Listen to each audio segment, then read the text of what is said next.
শুভ সকাল আমার প্রিয় পরিবার, তোমরা কেমন আছো? আশা করি সবাই ভালো আছো। আমি কিন্তু একটুও ভালো নেই। এতদিনে তোমরা বুঝেই গেছো আমার শরীরটা খুবই খারাপ। তো ঘরে শুয়েছিলাম সকালবেলায়, তখন 8টা সাড়ে 8টা বাজে। তো একটা ফেরিওয়ালা এসছে পুরা মাইক বাজিয়ে আর কি। তো আমি ঘর থেকে শুনছিলাম, যাইনি। সবাই এসে ডাকছিল, দিদি ভাই এসো এসো, দেখবে অনেক জিনিস নিয়ে এসছে, যা হয় আর কি। তো ওই যে ওগুলো দেখছো না, ওগুলো কিন্তু সব কোয়ার্টার আমাদের। তো ওই যে তারপর গেলাম উঠে, ভালোই লাগলো। বেশ ছোট ছোট জিনিসগুলো 20 টাকা করে, আর বড়গুলো তো দাম বেশি, বড়গুলো তো আর 20 টাকায় দেবে না। তো 20 টাকা করে জিনিসগুলো সত্যি খুব ভালো ছিল। তো অনেকক্ষণ বসে থেকে দেখে আমিও কিন্তু একটা জিনিস কিনেছি। এই যে এই টুলটা রেহানের জন্য আমি কিনেছি। তো টুলটা কেনার পর যেন একটা দিদিভাই না দুটো কথা বলেছে বন্ধুরা। তো তোমরা দিদিভাইয়ের কথাটা আর মিউট করিনি আমি, তোমরা শুনে নাও দিদিভাইয়ের কথাটা। আর কি বলবো, বলার মতো তো কোনো ভাষা পাচ্ছি না। কি বলবো, সেই আমাদের ম্যাম তো ভালো ভিডিও করে, সেই আলিপুরদুয়ার থেকে এসছে।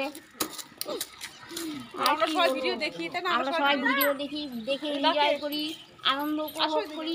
জলে দেখি এসে তো এবারে দেখো, এই যে চলে এলাম এই ঘরটাতে। এই ঘরটা খালি করতে হবে তোমরা অনেকেই জানো। তো ওই দিদিভাইটা কিন্তু আমি প্রথম থেকে, যখন থেকে ভিডিও করি তখন থেকে আমার ভিডিওগুলো দেখে। তো যখন আমি বাড়িতে থাকি না, বাড়িতে থেকে কোয়ার্টারে আসি, আমাকে বলে যে দিদিভাই তোমার এটা দেখেছি ওটা দেখেছি। তো এই পুটলিটার মধ্যে কি জানো, আমার গরমের দিনে পরার নাইটিগুলো। তো এবার দেখো এই ঘরে বাসনগুলো মাজা হয়ে গেছে, অনেক কাপড়ও ভিজিয়েছি।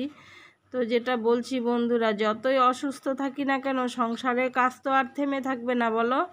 সংসারের কাজ তো করতে হবে। আমার মনে হয় প্রত্যেকটা মহিলারই তাই, যে যত যাই বা হও না কেন সংসারে কাজ করতেই হবে। তো আমার ক্ষেত্রেও কোনো ভুল নেই। তো টুকটুক করে আস্তে আস্তে কাজগুলো করছি। তো এদিকে তোমাদের দাদা ভাইয়ের ব্রেকফাস্টও বানিয়ে নিচ্ছি। কি করা যাবে, করতে তো হবেই। তো যে কথাটা বলছিলাম বন্ধুরা, আমি গতকাল মঙ্গলবার দিন, আজ বুধবার সকালবেলা ভয়েস ওভারটা দিচ্ছি অনেক কষ্ট করে। তো একটা কমিউনিটিতে পোস্ট দিয়েছিলাম, তোমরা এত ভালো ভালো কমেন্ট করেছো, সত্যি আমি অনেকের কমেন্ট পেয়ে কেঁদেছি জানো তো।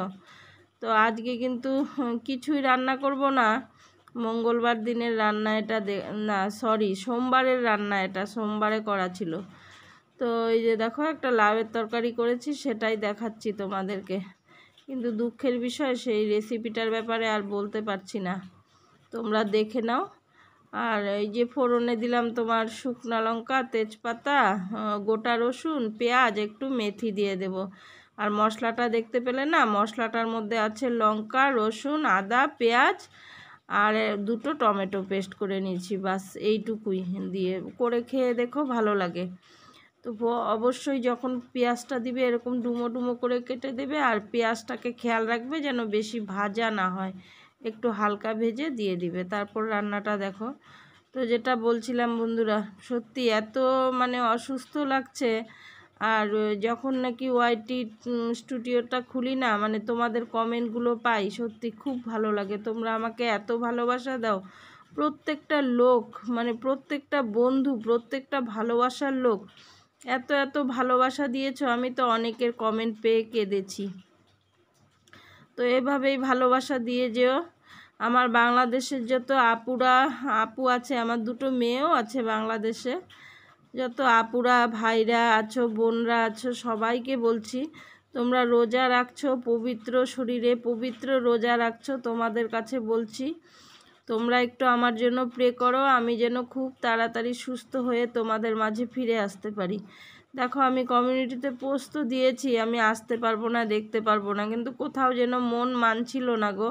তাও একটু একটু করে কিন্তু সবাইকে, মানে যতজনকে পেরেছি সবার কাছে আমি যাইনি, মিথ্যা কথা আমি বলবো না, আমি কখনোই মিথ্যা কথা বলি না। আমি একটু একটু করে দেখেছি, কিন্তু বড় কমেন্ট করিনি। তো বন্ধুরা যেটা বলছি, আমি তোমাদেরকে দেখব, সময় দেব। দেখো চোখে দেখার দরকার নেই, চালিয়ে রেখে দিলেই হবে। ছোট্ট একটা কমেন্ট করব, চালিয়ে রেখে তোমরা বুঝে নিও।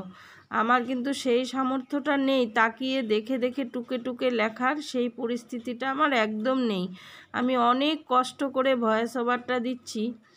তো তো দেখতে পাচ্ছ না বন্ধুরা, তোমরা হয়তো ভাববে দিদিভাই তোমার এত গ্যাস হয়েছে আবার পরোটা করছো। না গো, আমার জন্য পরোটাটা করছি না।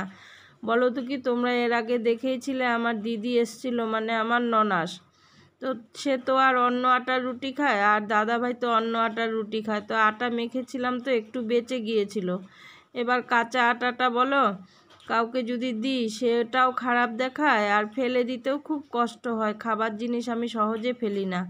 তো দুটো পরোটা করে যদি একটু তরকারি দিয়ে যে কেউকে ডেকে দিয়ে দিই না, খেয়ে নেবে খুশি মনে। তো সেই বুঝে দুটো পরোটা করে নিচ্ছি, একটুখানি তরকারি দিয়ে দিয়ে দিব, খেয়ে নেবে।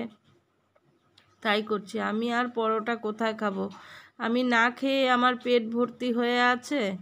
তো আজ কিছুই রান্না করিনি, আমি এই লাউয়ের তরকারিটা আর রুটি করে দিয়েছি তোমাদের দাদাভাইকে। আর নিজের জন্য কিছুই করিনি, আমার খাওয়ার জায়গায় নেই, রান্না করে কি করব বলো। তো রান্না করে এই ঘরের কাজকর্ম করে দেখো আমি তোষকটা আনতে চলে গেছি। দেখো আমার শরীর এত অসুস্থ, তাও তোমাদের সামনে আমি হাসছি, ক্যামেরাটা কি করে ধরছি দেখো। তো সেটাই তোমাদেরকে বলছিলাম আর কি। তো কথাগুলো বলবো বলে আমি মিউট করে দিয়েছি। তোষকটা এই ঘরে এনে পেতে রেখে যাব। তোমরা অনেকেই জানো তোমাদের দাদাভাই 1 মাসের জন্য ট্রেনিংয়ে যাবে। তো আমি তো এই যে এই বুধবার বা বৃহস্পতিবার বাড়ি চলে যাব। তখন যাওয়ার পর কিন্তু আমি সেই 1 মাস পরেই আসবো। এখানে একা একা এসে থেকে কি করব বলো। তো সেই বুঝে ওই ঘরটা ফাঁকা করে তোষকটা এনে এখানে পেতে রেখে দিলাম আর কি। তাহলে নোংরা টোংরা হবে না, ওই ঘরে এমনি পড়ে থেকে তো নোংরা হবে বলো।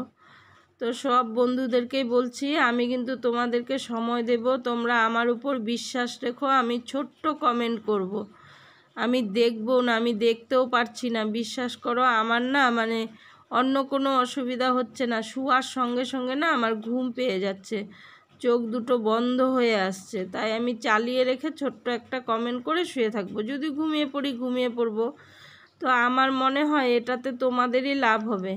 কেন কি অ্যাড সহকারে চলে। আমি 2 দিন থেকে যাদেরকে সময় দিচ্ছি না, অ্যাড সহকারে ফুল ওয়াচ হচ্ছে। এই বিশ্বাসটা তোমরা রেখো আমার উপর। আমি কিন্তু মিথ্যা কথা তখনই বলি যখন আমাকে বাঁচতে হবে, তখনই বলি। এর আগে কিন্তু আমি মিথ্যা কথা বলি না, এই বিশ্বাসটা রাখতেই পারো। দেখো 1 হাত দিয়ে চেনটা লাগাতে আমার কত কষ্ট হচ্ছে। তো 1 হাত দিয়ে চেন লাগাতে যত কষ্ট হয়েছিল না, আমার এখন ভয়েস ওভারটা দিতেও ঠিক ততটাই কষ্ট হচ্ছে। তোমরা বলবে দিদিভাই ভিডিও তবে কেন দিচ্ছ? ভিডিওটা করা ছিল গো, তাই ভাবলাম না যেহেতু করা আছে, টুকটুক করে সংসারের কাজ সবই করছি, তাহলে এটা কেন থেমে থাকবে? যেহেতু করা আছে ভয়েস ওভারটা দিয়ে দিই আর কি তোমাদের সামনে। আর তোমাদেরকে বলেও দিই আমার অসুস্থতার ব্যাপারটা।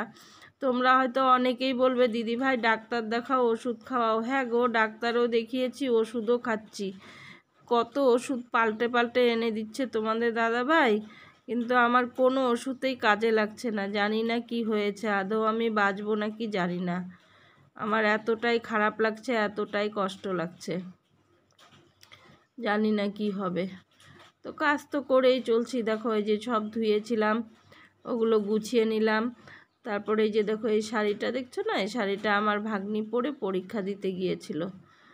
তো কুর্তি পরে এসেছিলো, তো পরীক্ষা দিতে গেলে তো একটা শাড়ি লাগে বলো। তো সেটাই একটু ধুইনি, একটু রোদে দিয়ে, শুধু পেটিকোটটা ধুয়েছি, রোদে দিয়ে রেখে দিয়েছে। তো বাড়ি যাওয়ার সময় তো এটা নিয়ে যেতে হবে, এখানে তো রাখার জায়গা নেই, দেখেইছো আমি পুটলি করে রেখে দিই। তো এবার বিছানা টিছানা পাতলাম, তো ঘরটা খুব নোংরা হয়ে গেছে, বালি বালি হয়ে গেছে। তো ওই যে ঘরটা একটু ঝাড়ু দিয়ে নিচ্ছি। তো সব বন্ধুদেরকে আবারও বলছি, তোমরা আমার উপর বিশ্বাস রেখো। তোমরা বিশ্বাস করবে না বলে না, আজ তো বুধবার, মঙ্গলবার দিন যারা আমাকে খুব বিশ্বাস করে তাদের কাছেই গেছি, তাছাড়া বাকিদের কাছে যাইনি। কেন তোমরা বিশ্বাস করবে না যে, তাই যাইনি।